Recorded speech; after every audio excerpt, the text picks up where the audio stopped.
మంచి పేరు తెచ్చుకోవాలి. మరి ఏదైనా కార్యక్రమాలంటే కూడా మనము నిర్వహించాలి. ఈరోజు రాష్ట్ర పార్టీ ఎంత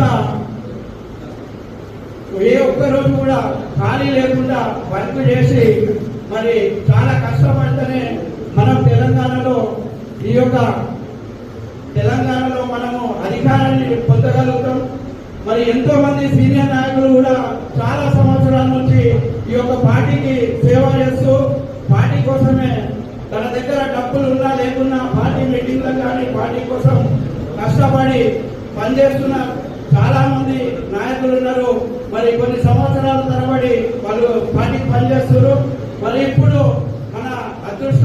మనకు ఒక అదృష్టంగా ఈ యొక్క ఎన్నికలు వస్తున్నాయి కాబట్టి మీరందరూ కూడా పార్టీ కోసం కష్టపడి ఎవరైతే అనుకుంటున్నారో ఎన్నికల రంగానికి దిగవలసిన వాళ్ళు ఎవరెవరైతే ఉన్నారో వాళ్ళందరూ కూడా ఇంకా గట్టిగా పనిచేసి మరి అందరం కూడా చాలా మటుకు ఎంపీటీసీ స్థానాల్లో ఎక్కువ శాతం మనం విజయం పొందవలసిన అవసరం